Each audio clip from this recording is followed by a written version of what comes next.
kita tidak gentar dengan sebarang ugutan yang dilakukan oleh pihak mereka.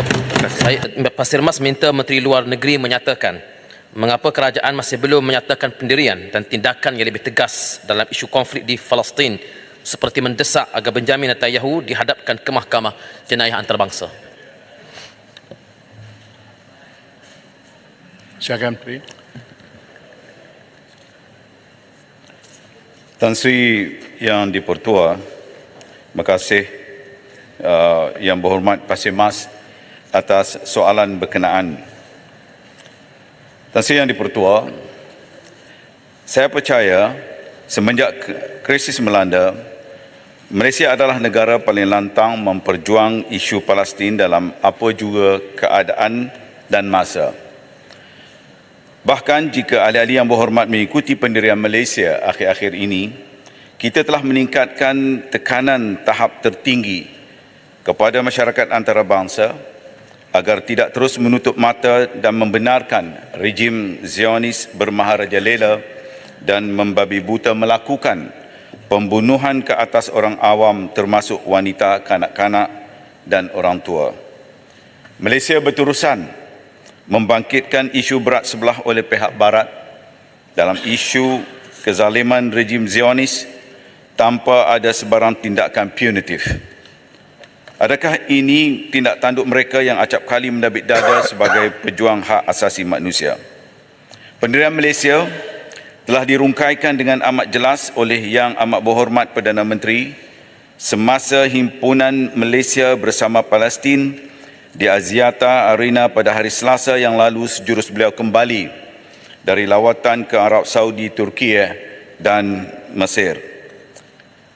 Demikian juga Yang Amat Berhormat turut menyatakan pendirian beliau dalam beberapa forum antarabangsa, pertemuan antarabangsa, termasuklah yang terbaru dalam mesyuarat GCC ASEAN di Riyadh. Saya percaya ahli-ahli yang berhormat juga telah mengikuti rapat apa yang disampaikan oleh Yang Amat Berhormat Perdana Menteri. Terkini, PBB telah meluluskan permohonan OIC dan Liga Arab dengan disokong oleh Malaysia, Brunei, Bangladesh, Kemboja, Indonesia, Laos, Maldives, Timor Leste dan Vietnam atau Timor Leste dan Vietnam untuk satu mesyuarat luar biasa tergempar di Pertubuhan Bangsa-Bangsa Bersatu mengenai isu Palestin. Ia akan dipengerusikan oleh Presiden UNGA ke-78 pada jam 10 pagi waktu New York hari ini. Tan Sri Yang di-Pertua menyentuh persoalan membawa Benjamin Netanyahu ke Mahkamah Jenayah Antarabangsa atau dengan izin International Criminal Court, ICC. Ingin saya jelaskan di sini bahawa isu berkaitan Palestin sebenarnya telah pun dibawa ke ICC. Untuk makluman Yang di-Pertua, mengikut peruntukan dalam statut Rom, sesuatu jenayah kes antarabangsa yang tersenarai dalam statut tersebut hanya boleh dirujuk kepada pendakwa raya ICC oleh 3 pihak, iaitu sama ada negara-negara ahli statut Rom sendiri, yang mana Malaysia bukan ahlinya, Majlis Keselamatan Pertubuhan Bangsa-Bangsa Bersatu atau PBB, atau dengan inisiatif pendakwa raya ICC sendiri. Palestin telah menerima pakai statut Rom pada tahun 2015. Susulan itu, pendakwa raya ICC telah membuat pemeriksaan awal ke atas situasi Palestin sama ada kriteria-kriteria statut Rom dipenuhi untuk membuka sebarang siasatan. Pada Disember 2019, pihak pendakwa raya ICC memutuskan kriteria-kriteria berkanun di bawah statut Rom dipenuhi bagi membuka siasatan. Seterusnya, pra-perbicaraan dalam kamar telah dilaksanakan pada Februari 2021 untuk menentukan sama ada ICC mempunyai bidang kuasa ke atas situasi Palestin disebabkan ia melibatkan isu perundangan dan wilayah yang kompleks mencakupi tebing Gaza, tebing Barat dan Baitul Maqdis. Hasil daripada pra-perbicaraan dalam kamar tersebut, pendakwa raya ICC telah mengumumkan pada Mac 2021 untuk membuka siasatan atas situasi Palestin dan dakwaan jenayah dilakukan oleh pihak Israel sejak 13 Jun 2014 tanpa ada tempoh tamat. Justru situasi Palestin sudah pun dalam proses siasatan ICC.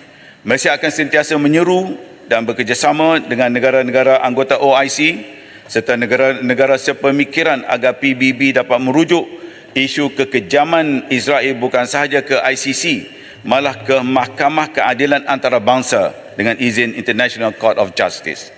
Pada 30 Disember 2022 yang lalu, PBB telah menerima pakai resolusi 74/247 yang meminta agar ICJ memberi pendapat nasihat atau dengan izin advisory opinion berhubung isu-isu berkaitan Palestin.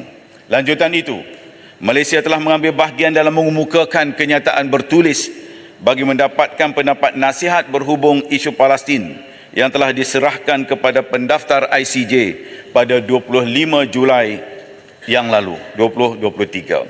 Kenyataan bertulis berkenaan memberi fokus kepada pencabulan hak rakyat Palestin untuk penentuan nasib sendiri atau dengan izin self-determination oleh Israel. Selain dari penyertaan dalam mengemukakan kenyataan bertulis, Malaysia juga bercadang untuk menyertai sesi lisan yang dijangka berlangsung 19 Februari 2024. Penyertaan Malaysia dan beberapa negara lain sepemikiran dalam proses untuk mendapatkan pendapat nasihat di ICJ berhubung isu Palestin melambangkan komitmen jitu dan berterusan negara dalam membantu mencari penyelesaian konkret terhadap isu dan konflik di Palestin. Terima kasih. Saya jemput Pasir Mas. Terima kasih Tan Sri Bertuah, terima kasih Yang Berhormat Menteri, yang saya fikir jawapannya yang cukup baik dan sangat bermaklumat sebentar tadi, dan saya juga ingin memberikan kredit kepada ucapan Yang Berhormat Perdana Menteri pada malam kemarin di arena Axiata yang saya kira cukup tegas melambangkan pendirian Malaysia dalam isu Palestin. Cuma apabila kita di pihak pembangkang, saya yakin rakyat Malaysia sebelum ini pun memang kita berbangga dengan ketegasan Perdana Menteri kita sebelum daripada ini, sejak zaman almarhum Tun Abdul Razak sehinggalah sekarang. Cuma apabila Perdana Menteri menyatakan bahawa, saya angkut ucapannya, dalam sejarah Malaysia selalunya kita hanya membuat kenyataan dari jauh. Inilah kali pertama melihat kepada semangat denyut nadir anak Malaysia, saya ambil keputusan untuk keliling dunia Arab menyatakan pendirian kita. Jadi kita melihat adakah ini merupakan kali pertama kita melaksanakan agenda seperti ini, kerana sebelum ini pun Perdana Menteri pun barisan Perdana Menteri sebelum ini pun sudah cukup tegas. Yang Berhormat Perdana Menteri daripada parti Berhormat Menteri sendiri Datuk Seri Najib pernah sampai ke Gaza dan juga usaha-usaha Perdana Menteri sebelum itu. Jadi apakah beza usaha pada hari ini dengan usaha sebelum daripada ini? Dan apabila kita dengar Perdana Menteri menyatakan bahawa beliau menerima ugutan, ancaman, tekanan dan sebagainya, saya fikir Menteri kena dedahkan negara mana yang berani menekan, mengugut Perdana Menteri kita sayang ini. Sebab kita tak sanggup untuk melihat Perdana Menteri kita tekan dari ugut seperti ini. Kalau mereka berani menekan Perdana Menteri kita, Malaysia harus menghantar nota bantahan kepada kedutaan negara mereka yang ada di negara ini. Terima kasih Menteri. Saudara Menteri. Terima kasih atas semangat yang ditunjukkan oleh Yang Berhormat yang berada di sebelah sana. Saya percaya dalam isu yang melibatkan Palestin ini, kedua-dua pihak kita tidak berbeza daripada pendirian kita. Barangkali mungkin ada pendekatan-pendekatan cara kita menyampaikan dan meluahkan pandangan kita. Saya ingin tegaskan dalam Dewan Yang Mulia ini bahawa saya mengikuti juga perkembangan-perkembangan hujahan-hujahan yang disampaikan oleh pihak sana, menunjukkan bahawa kedua-dua kita sebenarnya tidak ada perbezaan dalam menegakkan dan membela perjuangan rakyat Palestin yang ditindas dan dibunuh saban hari. Dan begitulah juga yang di sebelah sini. Bagi menjawab soalan wakil yang daripada Pasir Mas tadi, iaitu apa yang disebutkan oleh Yang Amat Berhormat Perdana Menteri. Ya, ini adalah pendekatan yang kali pertama kita lakukan dalam keadaan situasi yang sangat serius seperti ini.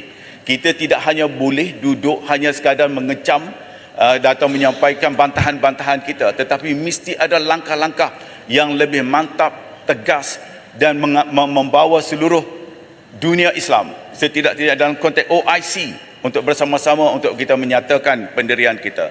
Lantaran itu, dalam mesyuarat GCC ASEAN yang lalu, Yang Amat Berhormat mengambil kesempatan itu bersama-sama dengan pemimpin-pemimpin ASEAN dan juga pemimpin daripada GCC untuk berinteraksi dengan mereka, menyampaikan pendirian Malaysia. Dan dalam pada itu pula, ketika mana beliau berada di sana, beliau mengambil kesempatan itu untuk berada daripada satu tempat ke satu tempat. Daripada Riyadh, beliau pergi ke Turki, daripada Turki pergi ke Kairo, kerana itu adalah antara beberapa negara yang sangat penting peranannya dalam menentukan perjuangan kita selanjutnya. Perpaduan dan suara bersama daripada negara-negara berkenaan sangat-sangat penting, dan Malaysia berada dalam kelompok itu sekali. Dalam pertemuan-pertemuan yang saya hadiri bersama dengan MBS, dengan Presiden Erdogan, dengan Presiden Al-Sisi, saya menyaksikan bagaimana harapan daripada pemimpin-pemimpin ini melihat Malaysia yang dapat memainkan peranan yang sangat penting dalam istilah yang digunakan, connecting the dot. Inilah yang kita lakukan. Meskipun saya tidak nafikan apa yang dilakukan oleh pemimpin-pemimpin kita sebelum ini, kerana Malaysia terkenal sejak tahun 1957 lagi adalah merupakan negara yang sentiasa memperjuangkan hak dan kebebasan rakyat Palestin. Setiap Perdana Menteri mempunyai peranan mereka, tetapi dalam konteks Perdana Menteri kita, beliau mengambil langkah yang lebih jauh untuk bersama-sama dengan kalangan pemimpin-pemimpin Islam di seluruh dunia, termasuk juga pemimpin-pemimpin daripada negara bukan Islam. Saya sendiri telah melakukan beberapa usaha selaku Menteri Luar, bercakap dengan Secretary General Guterres dan juga dengan pemimpin-pemimpin yang lain, berpuluh-puluh daripada kalangan mereka yang saya hubungi, yang saya jumpa, menyatakan pendirian supaya masalah Palestin ini dapat diselesaikan dengan kadar yang segera. Peperangan ini mesti dihentikan dengan kadar yang segera. Humanitarian aid perlu dilakukan dengan kadar yang segera. Dan yang bagi menjawab perkara yang kedua, saya fikir di dalam Dewan ini elok kita tidak namakan siapa mereka, tetapi mereka seperti mana yang tegaskan oleh Yang Amat Berhormat berkali-kali bahawa kita tidak gentar dengan sebarang ugutan yang dilakukan oleh pihak mereka. Terima kasih. Terima kasih. Saya jemput Pasir Gudang. Terima kasih Tan Sri Speaker. Yang Berhormat Menteri, semalam saya melihat televisyen Al Jazeera yang menyatakan statement Benjamin Netanyahu bahawa Israel sedang bersedia di sempadan Gaza untuk menggempur Gaza yang tidak mempunyai ketenteraan.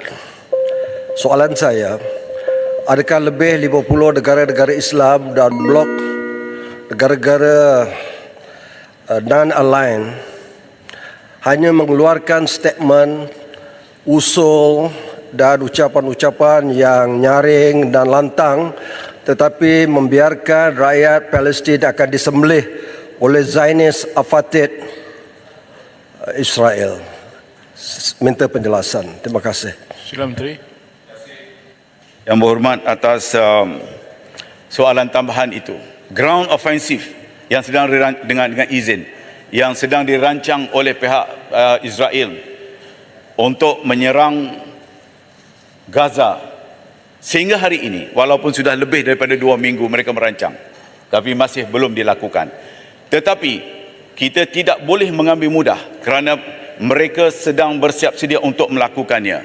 Sebab itulah Malaysia dan termasuk juga negara-negara yang lain di dalam OIC bertungkus lumus dalam beberapa hari ini untuk memastikan perkara itu tidak dilakukan. Saya sepatutnya berada di New York untuk bersama-sama dengan rakan-rakan saya yang lain, tetapi saya ditugaskan untuk berada di tempat-tempat yang lain bagi melaksanakan misi untuk mengekang tindakan yang hendak dilakukan ini. Ini termasuklah salah satu bendanya yang telah pun kita usahakan, seperti mana yang telah saya jawab tadi dalam jawapan, iaitu kita bersama dengan OIC dan Liga Arab mengemukakan satu cadangan untuk diadakan satu perhimpunan khas bangsa-bangsa bersatu dan telah pun diluluskan, dan hari ini kita sekarang pukul berapa sini? Sana dah 12 hours different dengan ya belum lagi ya, dan hari ini akan diadakan satu persidangan khas Pertubuhan Bangsa-Bangsa itu, bukan Security Council tetapi UNGA ya, persidangan khas yang akan diadakan dan akan diberikan ruang kepada setiap negara yang datang untuk menyampaikan pandangan mereka, meminta supaya disegerakan langkah-langkah untuk memberhentikan sebarang bentuk serangan ke atas Gaza. Kita doakan yang terbaik YB, sebab Malaysia melakukan sebaik-baiknya. It is rather, dengan izin, it is rather unprecedented that in the context of Malaysia to go around the world. Itulah, tapi kita lakukan itu. Yang berhormat mantan Menteri Luar berada di sini, bagaimana dari segi isu Palestin ini kita tidak berbeza. Kita akan teruskan perjuangan kita untuk memastikan supaya akhirnya perjuangan Palestin untuk dapat kita selesaikan bersama dan Malaysia memberi sumbangan yang terbaik di dalamnya. Terima kasih. Baik, terima kasih.